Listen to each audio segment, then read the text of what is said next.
Mwanaume mmoja anayefahamika kwa jina la Joseph Gadeli, mkazi wa kijiji cha Ngiresi, wilaya ya Rumeru mkoani Arusha, anadaiwa kuuawa na mwenzake aitwa William Mungas, maarufu kwa jina la China, kufuatia ugomvi unadaiwa kuzuka kati yao wakigombea mwanamke katika baa moja iliyopo kijijini hapo. Kwa mujibu wa mashuhuda wa tukio hilo ambao tumezungumza nao, lakini hawakutaka majina yao kutajwa wala kurekodiwa, wameeleza Jambo TV kuwa mtuhumiwa William alitumia nondo kumpiga Joseph kichwani, ambapo alijeruhiwa vibaya na baadaye kufariki dunia wakati akikimbizwa hospitalini. Tukio hilo lilisababisha hasira kubwa kwa wakazi wa eneo hilo, ambapo zaidi ya vijana 100 walielekea nyumbani kwa mtuhumiwa na kuchoma nyumba yake pamoja na kukata migomba iliyokuwa katika eneo la makazi yake. Mpaka sasa haijafahamika kama mtuhumiwa amekamatwa, lakini tulimtafuta kamanda wa polisi mkoani hapa Justine Masejo ili kutueleza kuhusiana na tukio hilo, lakini simu yake ilihita bila kupokelewa.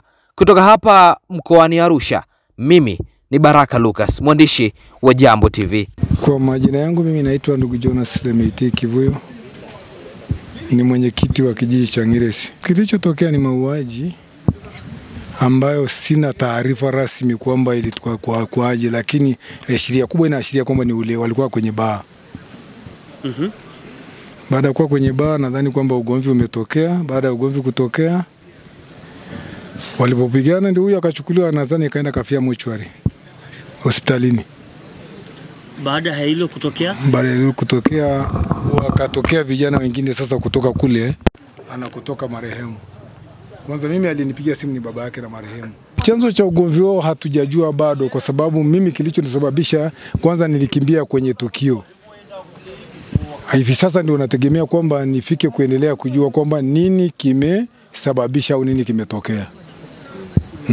Na swala la kuchoma nyumba, nini kimesababisha zaidi? Kilichosababisha ni nadhani kwamba ni hasira ya wale baada ya mtu wao kuuawa, na inasadikika kwamba alikuja kuchomewa nyumba, inasadikika kwamba ndiye aliyesababisha mauaji. Aliyeuawa amejulikana kwa majina gani? Anaitwa Joseph Gadeli Kois. Ni wa kitongoji gani? Kitongoji cha Kimeloko. Na hili tukio la kuchoma moto ni la kitongoji gani? Hili la kuchoma moto ni la kitongoji cha Olduroto. Unafikiri hili tukio linatoa ujumbe gani? Linatoa ujumbe ambao sio mzuri sana, kiaingii mikononi akilini kwa watu, kwa sababu walichokifanya wale vijana si chema sana. Lakini kwa dadisi zinazozungumzwa mwenyekiti kwamba kuna masuala ya mapenzi, kwa nini hili unataka kulificha? Kama liko sawa, kwa nini usituweke sawa? Swala la mapenzi hilo silijui na halipo, kwa sababu mimi sijaendelea kulijua. Kwamba nikilijua nitalisema, lakini siwezi kutoa taarifa ambazo si rasmi.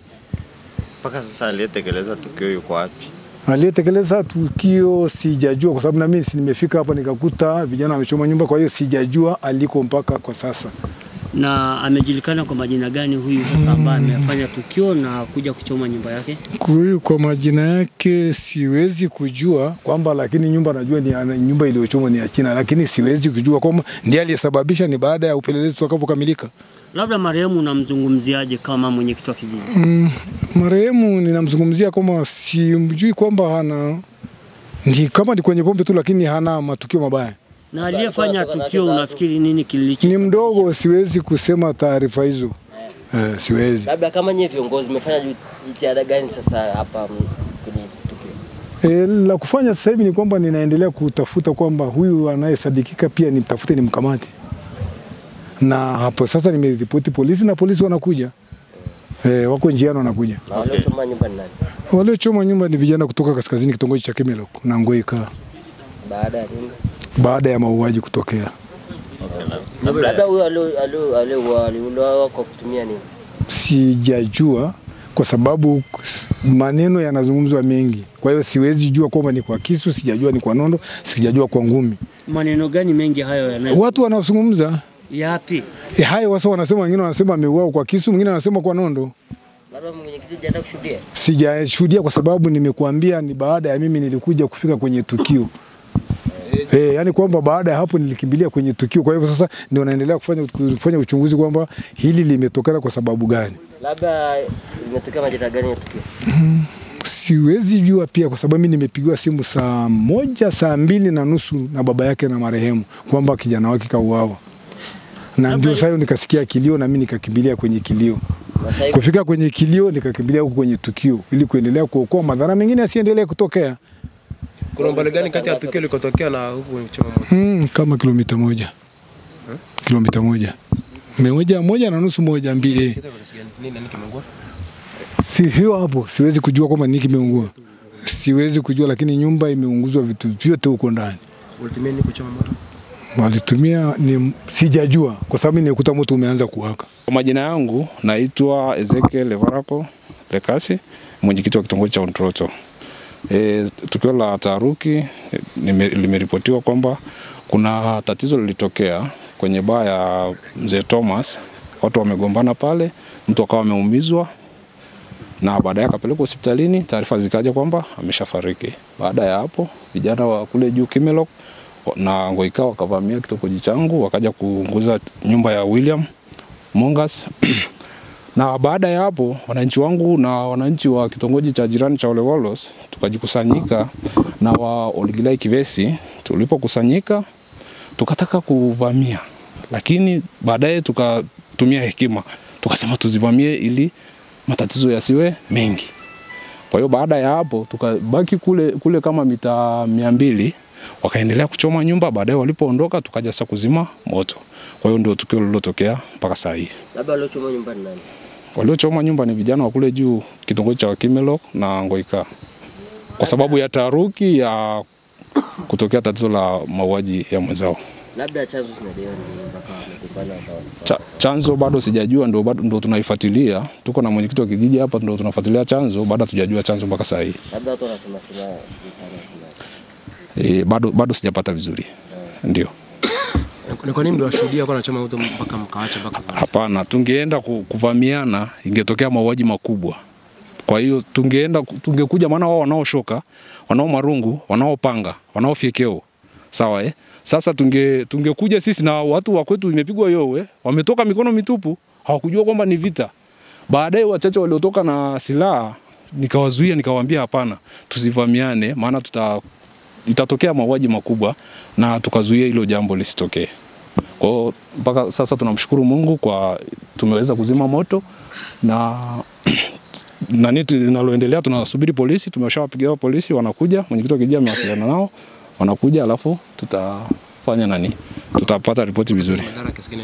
Madhara kila kitu ndani imeungua, vitanda, viti na zani na nyumba, ceiling board yote, ile paa kwa ndani imeungua. Walitumia nini wakati mnaangalia wanachoma moto? Walitumia petroli kuchoma. Walimwagia petroli ndani wakawa wanachoma. Walikuwa kama ngapi? Wengi kama 100 na kitu hivi.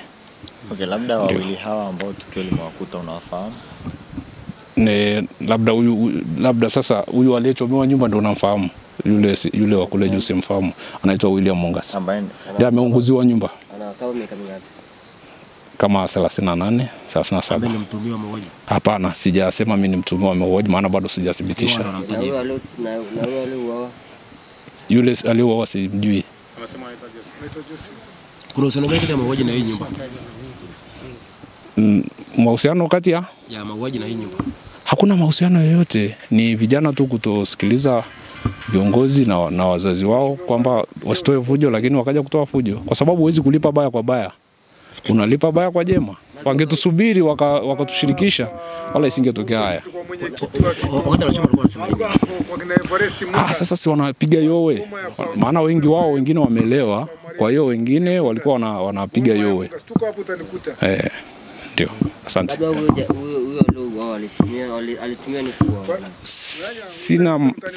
Bado sijathibitisha swala la kuuawa kwake, bado sijathibitisha kwa sababu ndio maana nimekuambia kwamba nimepata taarifa kwamba ni ugomvi umetokea pale baa, mtu akapelekwa hospitali akiwa yuko hai, lazima kule hospitalini akaenda akawa amefariki, kwa hiyo ndio maana wakarudi. Naitwa Mieli Simon, mkazi wa kitongoji cha Ondroto, kijiji cha Ngiresi. Kuhusu tukio la mauaji, sisi kwa kweli hatuna wakanao au niseme kwamba eti nilikuwepo, hatukuwepo. Sisi tukio ambao tulikuwepo ni uvamizi wa vijana kuja kwenye nyumba ya mhusika walio sababisha kifo. Tukawa tumefika hapa. Mimi ndio wa kwanza kufika pale. Baada ya kufika pale, nikawa nimewekwa kati na hao vijana. Baada ya kuwekwa kati, ikatokea kijana mmoja kaniambia wewe ondoka, sababu wanaweza vijana kumalizia wewe hasira. Na hao vijana kuja kuvamia pale, walikuwa wanamtafuta ule kijana aliyesababisha kifo cha huyo kijana mwingine. Kwa hiyo sasa hapo sisi tukawa tumeondoka, nikaenda nikawazuia akina mama kule kwamba wasije huko pamoja na vijana wengine. Maana tulikuwa tunataka sisi tuvamie tuweze kugombana na hao vijana. Lakini tukaangalia kwamba na mwenyekiti wa kitongoji cha Ondroto tukasema kwamba haina haja kwenda kusababisha vurugu. Tukawaacha wakachoma, walipomaliza kuchoma moto wakaondoka. Lakini kwenye tukio la mauaji hatuna ushahidi uliokamilika kwamba je, kilichotumika ni nini. Nafikiria hapo ndio mwisho wa maelezo yangu mimi. Labda chanzo cha ugomvi kinatajwa ni nini? Unajua mheshimiwa, ni kwamba tukio likisha kuwa imetokea, watu wanaokota maneno. Sasa wanavyookota maneno unapata taarifa ambayo sio sahihi. Kwa hiyo anayehusika na swala la kutoa taarifa kwamba tukio limesababishwa na nini ni ule muuza baa. Maana watu wamegombana kwenye baa na sijajua kwamba walikuwa wameelewa au wanachogombania ni nini.